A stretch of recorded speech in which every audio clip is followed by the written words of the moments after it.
আল্লাহ রাব্বুল আলামিন এই কোরআনুল কারীম একটি পবিত্র রাতে নাযিল করেছেন। যে রাতে আল্লাহ রাব্বুল আলামিন এই কোরআন নাযিল করেছেন সেই রাতটাও বরকতপূর্ণ রাত্রি হয়ে গিয়েছে বলে বলেন সুবহানাল্লাহ। আমি আপনাদেরকে বোঝাতে যাচ্ছি এই কোরআন যে রাতে নাযিল হয়েছে ওই রাতটাও আল্লাহর কাছে অনেক পছন্দনীয় এবং ওই রাতটাকে আল্লাহ পাক বারাকা দিয়ে পরিপূর্ণ করে দিয়েছেন বলে বলেন সুবহানাল্লাহ।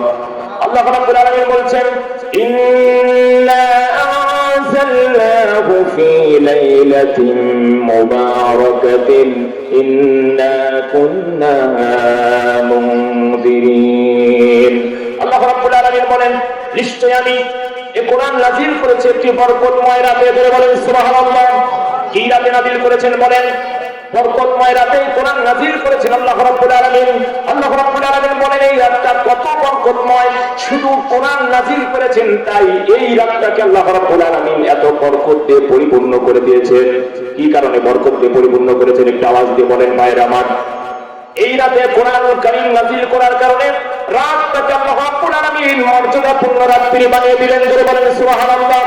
আল্লাহ রাব্বুল আলামিন বলেছেন ইন্না আনজালনাহু ফি লাইলাতিল কদর, নিশ্চয়ই কোরআনকে আমি নাযিল করেছি কদরের রাত্রিতে। লাইলাতুল কদরি খায়রুম মিন আলফি শাহর বলে বলেন সুবহানাল্লাহ। আল্লাহ রাব্বুল আলামিন বলেছেন হে রাসূল এই কদরের রাত কি আপনি কি জানেন? কদর মানে কি? এই রাত হলো হাজার সহস্র মাসের চাইতে উত্তম বলে বলেন সুবহানাল্লাহ। এই রাতটা কত উত্তম? হাজার মাসের চাইতে উত্তম আল্লাহ রাব্বুল আলামিন এই রাতকে করে দিয়েছেন। কারণ হলো এই রাতে আল্লাহ রাব্বুল আলামিন মহাবিশ্বের মহাবিশ্বয় কোরআনুল কারীম নাযিল করেছেন বলে বলেন সুবহানাল্লাহ। তাহলে বলুন তো ভাই বুদ্ধি করে একটু, যে রাতে কোরআন নাযিল করার কারণে আল্লাহ রাব্বুল আলামিন এই রাতকে হাজার মাসের চাইতে উত্তম রাত্রি বানিয়ে দিলেন, তাহলে আজকে যদি আপনিও এই কোরআনকে মহব্বত করেন, এই কোরআনের সংস্পর্শে থাকেন, তাহলে আপনার মর্যাদাকে আল্লাহ বাড়াতে পারেন না? একটু আওয়াজ দিয়ে বলেন পারেন কি পারেন না? তাহলে কোরআনের সাথে আমরা থাকতে রাজি আছি তো ইনশাআল্লাহ। আল্লাহ রাব্বুল আলামিন এরপরে কি বলছেন? এই কোরআনুল কারীম আল্লাহ রাব্বুল আলামিন যে রাতে নাযিল করলেন সেই রাতটা অত্যন্ত পবিত্র হয়ে গেল। এরপরে এই কোরআনুল কারীম যে ফেরেশতা দিয়ে নাযিল করেছেন, যে ফেরেশতার মাধ্যমে দুনিয়াতে নিয়ে এসেছেন, যে ফেরেশতা ছিল বিশ্ব নবীর দূত রূহুল আমিন, সেই ফেরেশতারও মর্যাদা আল্লাহ রাব্বুল আলামিন বাড়িয়ে দিয়েছেন জোরে বলেন সুবহানাল্লাহ। সেই ফেরেশতার মর্যাদা কম না বেশি? সেই ফেরেশতাও আল্লাহ রাব্বুল আলামিনের কাছে অনেক সম্মানিত জোরে বলেন সুবহানাল্লাহ। এখন খুব লক্ষ্য করে শুনুন, আল্লাহ রাব্বুল আলামিন যে নবীর উপরে কোরআন নাযিল করেছেন সেই নবীর মর্যাদা কম না বেশি? আরো জোরে বলতে হবে কম না বেশি? ওয়ান আসতাকু মিনাল্লাহি কিলা, ওমান আসতাকু মিনাল্লাহি কিলা, আমি আল্লাহর কথার চাইতে সত্য কথার কার হতে পারে? ঠিক কিনা বলেন? আল্লাহর কথার চাইতে সত্য কথার কি কারো হতে পারে ভাই? আল্লাহর কথা মহা সত্য, তিনি যা বলেছেন এটা সত্য, ঘটবে, ঘটেছে এবং ভবিষ্যতেও ঘটবে যদি বলেন সুবহানাল্লাহ। আল্লাহ রাব্বুল আলামিন বলেন, আল্লাহ রাসূল বলেছেন মান ক্বালা বিহি সাদাকা, যে ব্যক্তি কোরআন দিয়ে কথা বলে সেই তো সত্য কথা বলে। ওয়া মান হাকামা বিহি আদালা, যে ব্যক্তি কোরআন দিয়ে বিচার ফয়সালা করলো, কোরআন দিয়ে যে ব্যক্তি বিচার করলো সেই যেন সোশ্যাল জাস্টিস কায়েম করলো, সেই যেন ন্যায় এবং ইনসাফ ভিত্তিক বিচার ফয়সালা করলো। এই কথা কে বলেছেন জোরে বলুন চিৎকার করে? আল্লাহ নবী বলেছেন তার পবিত্র জবানে। ওয়া মান হাকামা বিহি আদালা, যে ব্যক্তি কোরআন দিয়ে বিচার ফয়সালা করলো সেই তো সঠিক এবং সুস্থ বিচার ফয়সালা করলো জোরে বলেন সুবহানাল্লাহ। ওয়া মান আমিলা বিহি উজরা, আর যে ব্যক্তি কোরআন দিয়ে নিজের জীবনকে সাজিয়ে নিল, নিজের জীবনের সঙ্গে কোরআনকে ওতপ্রোতভাবে জড়িয়ে নিল, কোরআন দিয়ে নিজের জীবনকে সাজালো, কোরআন দিয়ে নিজের অর্থনীতি, সমাজনীতি, পরিবার নীতি, সমস্ত নীতিগুলো সমস্ত জায়গায় চেয়ারগুলোতে কোরআন দিয়ে সাজিয়ে নিল, আল্লাহ রাসূল সাল্লাল্লাহু আলাইহি সাল্লাম বলছেন সে দুনিয়াতেও পুরস্কৃত হলো এবং আখিরাতে আল্লাহ রাব্বুল আলামিন তাকে পুরস্কারে পুরস্কৃত করবেন জোরে বলেন সুবহানাল্লাহ। রাসূল কারীম সাল্লাল্লাহু আলাইহি ওয়াসাল্লামের উপরে কোন মাসে কোরআন নাযিল করেছেন? রাত ছিল লাইলাতুল কদরের রাত, আর মাসটা ছিল মাহে রমজানের মাস। কোন মাস বলেন? মাহে রমজানের মাসে আল্লাহ রাব্বুল আলামিন আলামিন বিশ্ব নবীর উপরে কোরআনুল কারীম নাযিল করে দিয়েছেন। আল্লাহ পাক বলেছেন শাহরু রমাদানাল্লাযী উনজিলা ফীহিল কুরআনু হুদাল লিন-নাসি ওয়া বায়িনাতিন মিনাল হুদা ওয়াল ফুরকান। জোরে বলেন আল্লাহু আকবার। আল্লাহ রাব্বুল আলামিন বলেছেন শাহরু রমাদানাল্লাযী উনজিলা ফীহিল কুরআন, আমি মাহে রমজান মাসে কোরআনুল কারীম নাযিল করে দিয়েছি, আর এটা হচ্ছে মানুষের জন্য হেদায়েত, আর এই হেদায়েত হলো সত্য মিথ্যার পার্থক্যকারী। বলেন সুবহানাল্লাহ। আল্লাহ পাক বলেছেন কোরআন হলো সত্য মিথ্যার পার্থক্যকারী। তাহলে আল্লাহর কথা সত্য না আমাদের কথা সত্য? জোরে বলেন কার কথা সত্য? আল্লাহর কথা সত্য। তিনি বলেছেন ফুরকান, সত্য মিথ্যার পার্থক্যকারী, হক এবং বাতিলকে পার্থক্য করে একমাত্র কোরআনুল কারীম। এছাড়া মানব রচিত কোন গ্রন্থ, কোন আইন কখনো কোনদিন হক এবং বাতিলের পার্থক্য করতে সক্ষম হবে না। ঠিক কিনা বলেন? আল্লাহ রাব্বুল আলামিন বলছেন এই পবিত্র মাসে কোরআনুল কারীম আমি নাযিল করে দিয়েছি। শুধু এই মাসে কোরআন নাযিল করার কারণে আল্লাহ রাব্বুল আলামিন মাহে রমজানকে অত্যন্ত পূত পবিত্র মাস হিসেবে মর্যাদা বাড়িয়ে দিয়েছেন। বলেন সুবহানাল্লাহ। রমজান মাস 12টি মাসের মধ্যে সবচেয়ে শ্রেষ্ঠ মাস, বরকতপূর্ণ মাস মাহে রমজান মাস। ঠিক কিনা ভাইরা আমার? বলেন গুরুদাসপুরের ভাইরা আমার খুব খেয়াল করে শুনুন।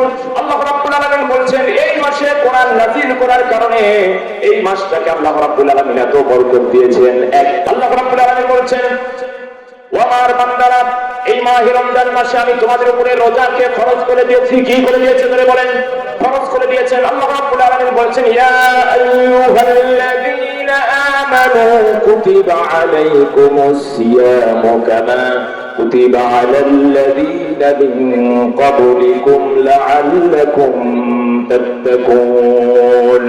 আল্লাহ রাব্বুল আলামিন বলেছেন আমি মাহে রমজানের রোজাকে তোমাদের উপরে ফরজ করে দিয়েছি, যেমনটি ফরজ করেছিলাম তোমাদের পূর্ব পুরুষদের উপরে। ঠিক কিনা বলেন? এরপর আল্লাহ রাব্বুল আলামিন বলছেন কেন আমি তোমাদের উপরে মাহে রমজানের রোজা ফরজ করে দিয়েছি বান্দা তোমরা কি জানো? এই জন্য আমি ফরজ করে দিয়েছি যাতে করে তোমরা তাকওয়াবান হতে পারো। কি বান হতে পারো? তাকওয়াবান হতে পারো। এই জন্য আমি মাহে রমজানকে অত্যন্ত পবিত্র করে দিয়েছি এবং মাহে রমজানে এক মাস সিয়াম সাধনাকে ফরজ করে দিয়েছি। ধরে বলেন সুবহানাল্লাহ। তাহলে কি হওয়ার জন্য? ধরে বলেন ভাই। এই তো ওয়াজ তো শুনছেন না ভালো করে, একটু আমলের নিয়তে শুনেন। আপনি তাকওয়াবান হওয়ার জন্য মাহে রমজানে এক মাস রোজা রাখছেন। কি হওয়ার জন্য? বলেন তাকওয়াবান হওয়ার জন্য। তাকওয়া কি? এটা হচ্ছে আল্লাহর ভীতি, আল্লাহর ভয়, আল্লাহর নূরকে কলিজার মধ্যে বসিয়ে দেওয়ার নামই হচ্ছে তাকওয়া। জোরে বলেন আল্লাহু আকবার। তাহলে এখন দেখুন তাকওয়া আমাদের মধ্যে কতখানি। রমজান মাস আসে, দোকান ঘাটে হোস্টেলের মধ্যে দেখবেন যদি কোনো মানুষ না দেখে, যাতে করে কোনো মানুষের চোখে না পড়ে, মুরব্বীদের চোখে না পড়ে, হুজুরদের চোখে না পড়ে, এই জন্য হোস্টেলের চতুর্দিক দিয়ে পর্দা দিয়ে বেড়া দেয়। কি দেয় না? দেয় কি দেয় না ভাই? কেন দেয়? যাতে করে কোনো মানুষ দেখতে না পায়। বলেন তো ভাই, মানুষের দেখাতে কিছু যায় আসে? কোন মানুষের দেখাতে কিছু যায় আসে না। তিনি তো দেখছেন যিনি হলেন আমার আপনার রব। জোরে বলেন ঠিক কিনা? আপনি রাতের বেলা খানা খান, দিনের বেলা খান, গোপনে খান, পর্দার আড়ালে খান, ঘরের ভিতরে খান, পানির নিচে খান, আকাশে খান, আসমানে খান, যেখানে রোজা থেকে খানা খান না কেন, পৃথিবীর সমস্ত মানুষের চোখের আড়াল হলেও একজন দেখেন, তার নাম কি? চিৎকার দিয়ে বলেন তার নাম কি? আল্লাহ পাক রব্বুল আলামিন সব দেখেন। আল্লাহ দেখেন, আল্লাহ শুনেন। এই ভয় ভীতি রাখা, কলিজার মধ্যে রাখার নামই হচ্ছে তাকওয়া। এই ভয় রাখার নাম কি বলেন?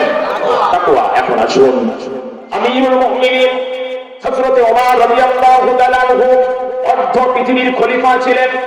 এমন খলিফা এই বাংলাদেশে আমরা দেখতে চাই। ধরে বলেন আমিন। হযরত আমিরুল মুমিনিন রাদিয়াল্লাহু তাআলা আনহু হযরত ওমর ইবনে খাত্তাব, তিনি রাতের বেলা বের হয়েছেন তার রাজ্যের প্রজাদেরকে দেখার জন্য। গুরুদাসপুরবাসী খুব লক্ষ্য করে মনোযোগ দিয়ে শুনুন কথাগুলো, আমলের নিয়াতে শুনুন।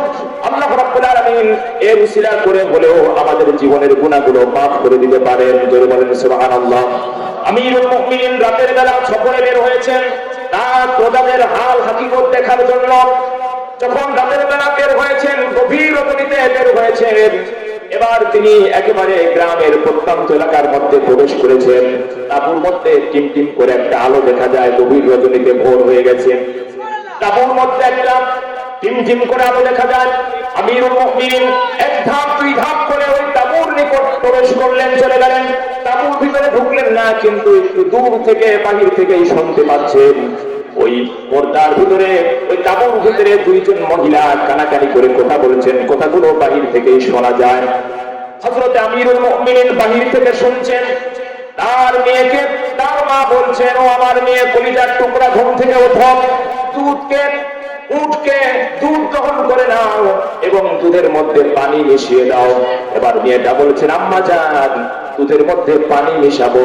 তাহলে আপনি কি জানেন না আমিরুল মুমিনিন খাদ্যে ভেজাল দিতে নিষেধ করেছেন? কে বলেছেন? আমিরুল মুমিনিন তার রাজ্যের ভিতরে খাদ্যের মধ্যে ভেজাল দিতে নিষেধ করেছেন। সম্মানিত ভাইয়েরা আমার, সামনে মাস রমজান মাস, এই রমজান মাস আসলে দেখবেন খাদ্যের মধ্যে সবচেয়ে বেশি ভেজাল, ঠিক কিনা বলেন? এক শ্রেণীর অসাধু ব্যবসায়ী, তারা দেখবেন খাদ্যের মধ্যে অসংখ্য ভেজাল, মাপে কম দেয়। এরপরে দেখবেন খারাপ মালগুলো রমজানের মধ্যে ঢুকিয়ে দেয়, রোজাদারদেরকে খাওয়ায়, ঠিক কিনা বলেন?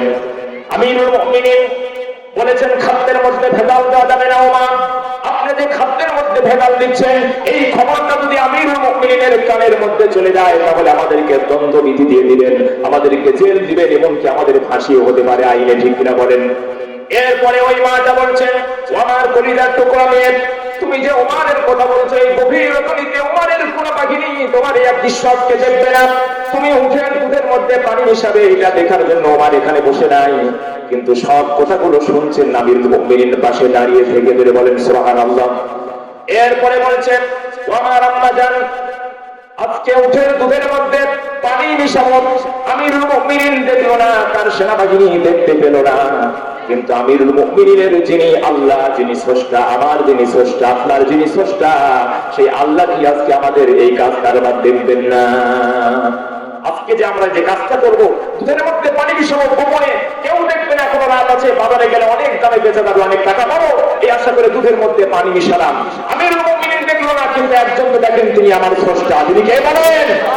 আমাদের স্রষ্টা আল্লাহ রাব্বুল আলামিন বলেন। আমিরুল মুমিনিন তাড়াহুড়ো করে বাড়িতে চলে গেলেন, তার বিবিকে বললেন, ও আমার কলিজার টুকরা বিবি, আমার আব্দুল্লাহর সঙ্গে এমন একটা মেয়েকে বিবাহ দিতে চাই যে মেয়েটার কলিজা তাকওয়ায় পরিপূর্ণ, ধরে বলেন সুবহানাল্লাহ। এর নাম তাকওয়া। এর নাম কি বলেন? এর নাম তাকওয়া।